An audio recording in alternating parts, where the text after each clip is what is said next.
Thank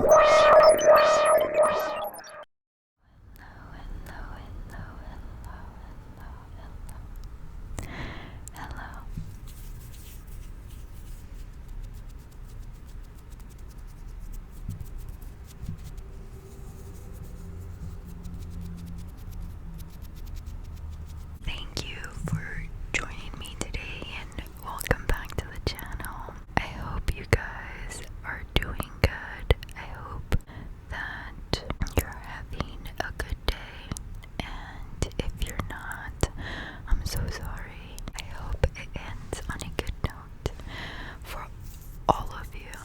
But thank you for coming back and joining me for another scary story.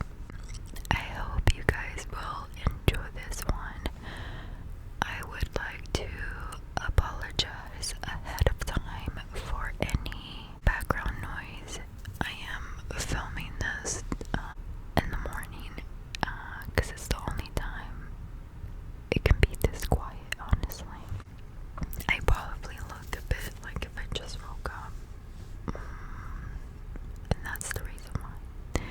I actually filmed this story before, but then the audio got all messed up like halfway through filming, and I had no idea until I was editing, and it was unsalvageable. It was horrible. Here I am doing it again. Get comfortable. It's kind of a long story, so here we go. Today's story is called Mrs. Wilson's Homemade Jam. Have any of you heard this story before? If you did, comment down below.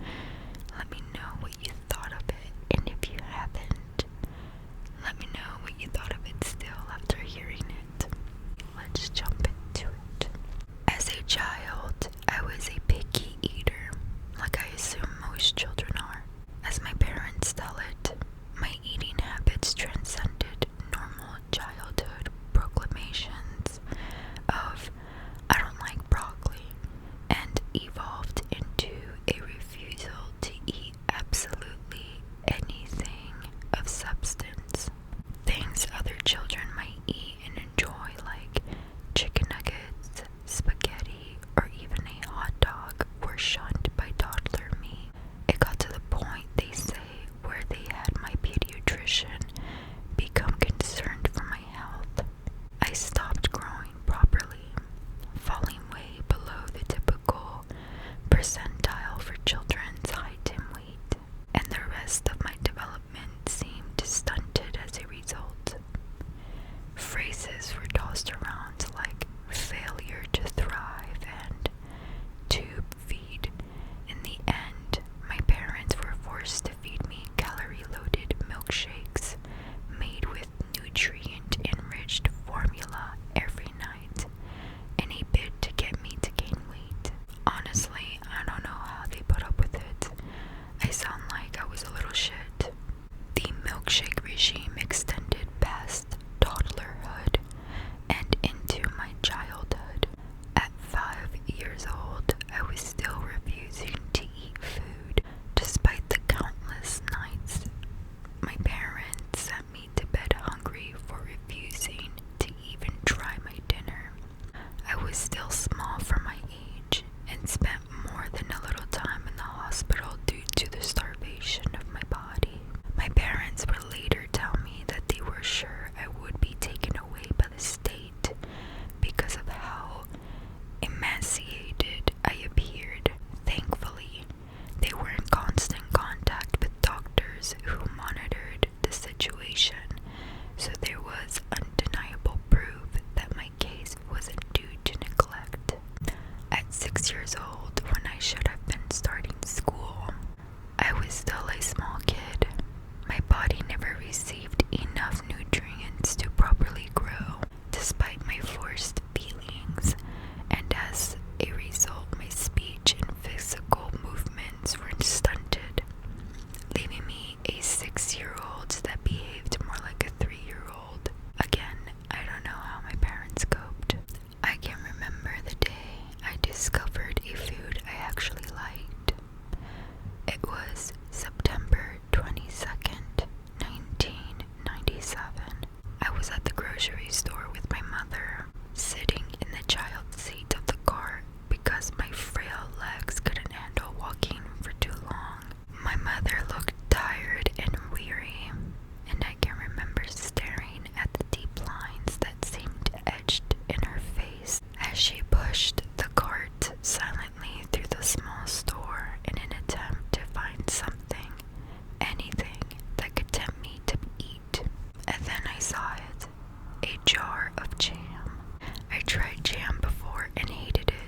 texture, the stickiness, the overwhelming sweetness. Vile. But this jar, it seemed different to my 6-year-old mind. I pointed it out to my mother, my bony finger extended to the glass jar with the plain white label that reads, Mrs. Wilson's homemade jam. What, sweetie? What do you see? My mother's voice was almost as weary as her face as her eyes followed my outstretched hand. When her gaze landed on the jar, her head snapped back toward me like it was elasticated. You want that, Margie? The excitement in her voice was barely contained. You want to try that? I nodded my head. My mother grabbed the jar of jam off the shelf faster than I've ever seen her move before. She even smiled. I couldn't remember the last time I saw her do that. We paid for the jam and left the store without so much as bothering to shop for the rest of our groceries. Mother hurried me out to the car, excitedly strapping me into my seat before placing the jar of jam in the front almost reverently. This was the first time I was actually showing interest in food. She was thrilled. The town I grew up in was small, populated by a mere 350 people. The drive from the grocery store to my house took under 5 minutes. Really, we could have walked if I wasn't so frail. When we got home, Mother excitedly ushered me into the house with the jar of jam clenched tightly in her hand. Immediately, she sat me at the table as if she were afraid I'd suddenly change my mind and refuse to try what I had picked out. But my mind and gaze were focused on that jar. It didn't look like the other jams I had tried. It didn't seem lumpy or thick, and there were no seeds. Something about it intrigued my dull little mind, though I can't explain what it was, even now. Here, Margie, you want to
mother, slightly panicked, rushed to the front of the store to ask the clerk if they had any more of Mrs. Wilson's jam. "Sorry, we're all out right now." My mother's face fell, and she threw a worried glance in my direction. "When will you get more?"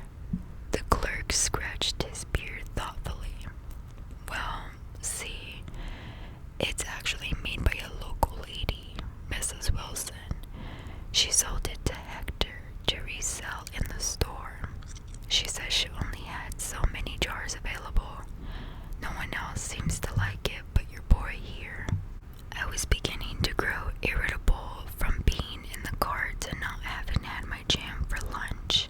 My fussing drew Mother's attention, and she stared at me worriedly.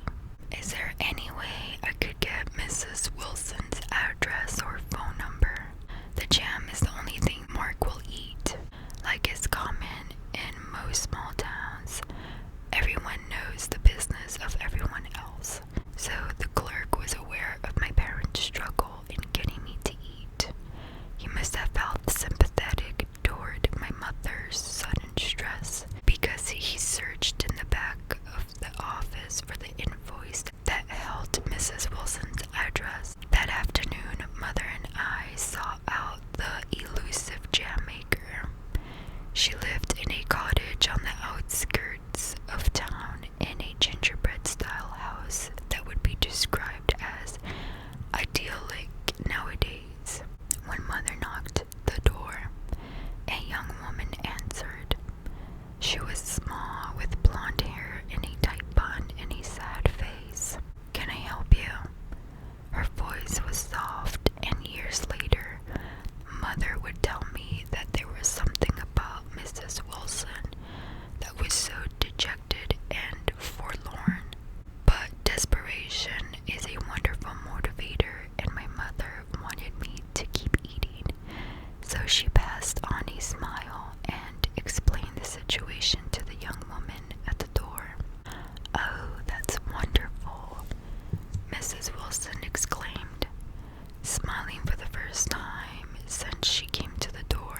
"I am so happy he likes it. It's an old family recipe, and when Hector said it wasn't selling well, I thought maybe I'd messed up the batch." My mother asked if Mrs. Wilson had any more jam, and with a smile, the woman retreated into her house and returned a moment later with a box. "This is the last of it. I've kept a few jars myself since it seemed so unpopular. I didn't think I was going to make another batch." "This is amazing," my mother said, seeming to sag under the weight of the box and the relief she felt. "I don't know what it is about this jam that he loves so much." Mrs. Wilson laughed. "I'm just glad I didn't mess it up like I was thinking I had." My mother offered to pay the other woman, but she refused, saying that seeing someone enjoy her creation was payment enough. We left with a dozen jars. We managed to stretch those out for several months, though. I hated having to ration my precious confection. One day, a few weeks after I had turned 7, we saw Mrs. Wilson in town. She waved a cheery greeting to my mother and waddled her way over, her round, protruding stomach making her slightly off balance. "Congratulations," Mother exclaimed when they drew near. Mrs. Wilson thanked her and rubbed her stomach.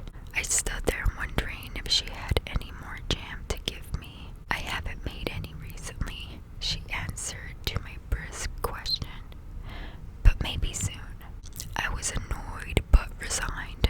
My mother was just happy I was finally starting to act like a normal kid who ate and talked. So what if all I ate was jam? She thought at least I was eating. A few more weeks passed and we ran out of jam. The grocery store no longer stocked it, so Mother and I made a visit to Mrs. Wilson. When she answered the door, I noticed her stomach wasn't round anymore, and she once again looked sad. She invited us inside, the offer of jam having me run into the house before my mother had a chance to reply. I sat patiently at her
I could tell she was sad.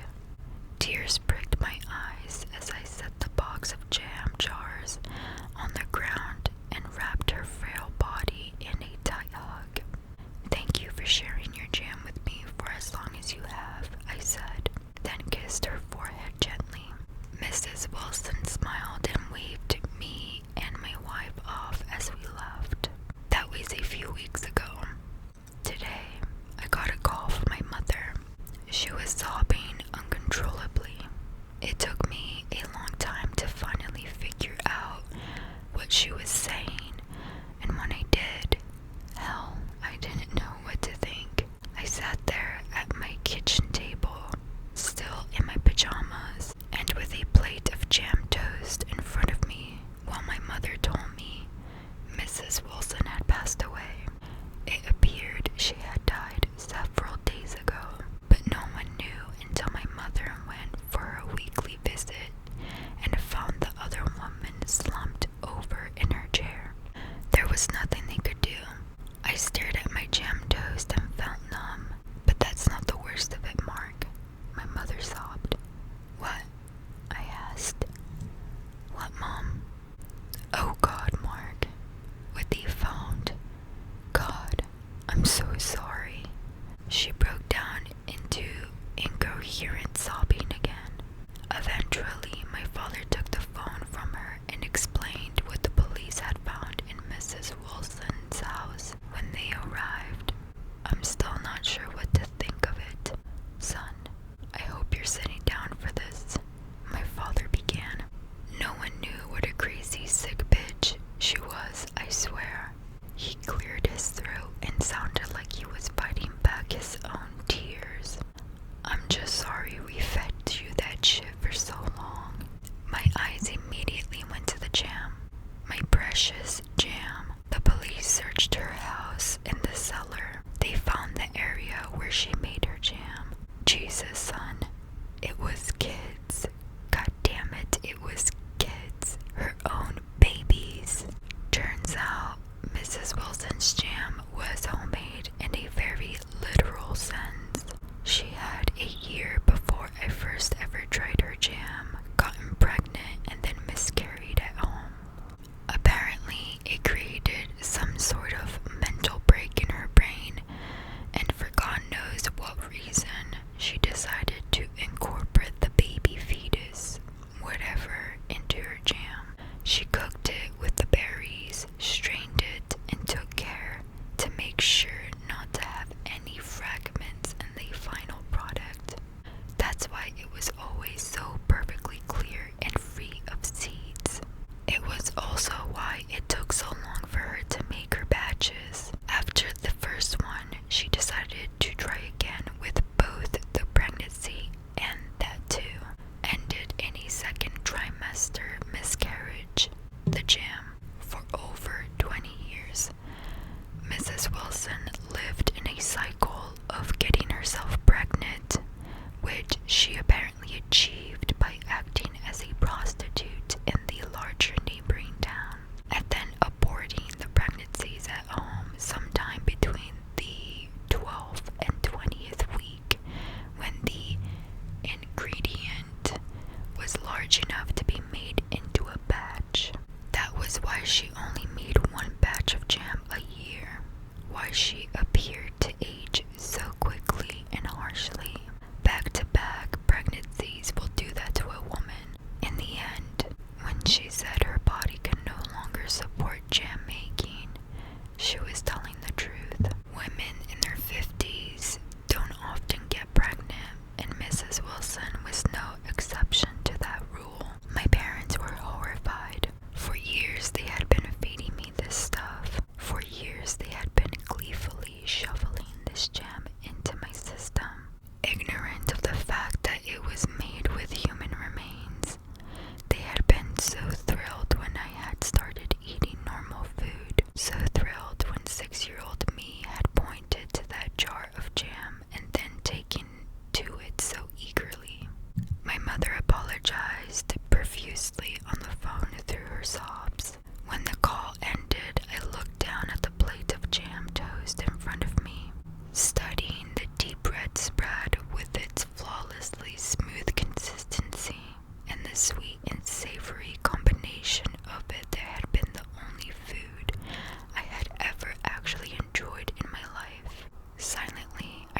shoes from the chair and went to the cellar where I stored my box of jams.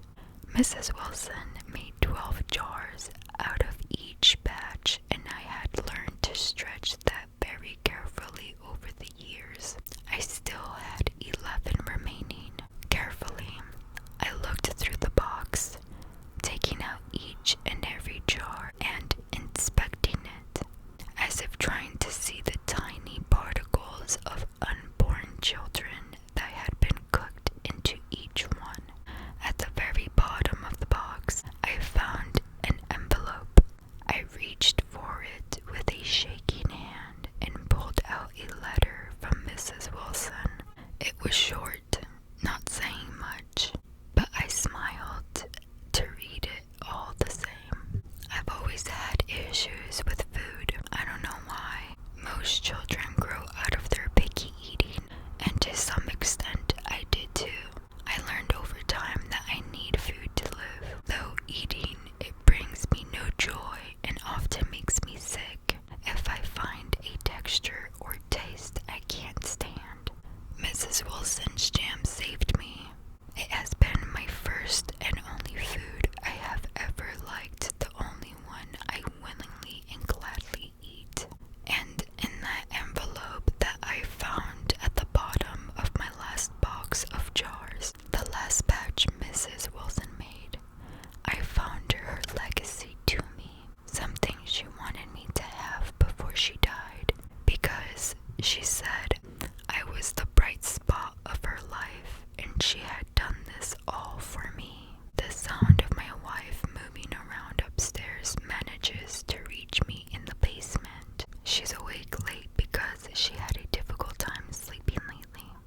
Whistling to myself, I put the index card back into the envelope and leave my box of jam in the same place as before. Then I climb to the stairs to the kitchen where I find my wife standing at the stove scrambling eggs. She turns to me and smiles, her hair tousled from asleep and her face serene, not yet twisted up in agony due to her morning sickness. She turns and kisses me, and I feel the soft swell of her pregnant stomach against my body. Our last trip home had been to surprise my parents with the pregnancy.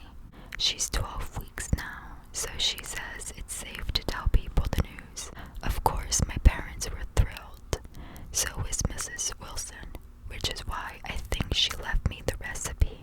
I think if I push her hard enough, I might be able to get my wife to make some jam for me. So, how'd you guys like that one? This one was a bit longer than the other ones. I hope you guys enjoyed it.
crusting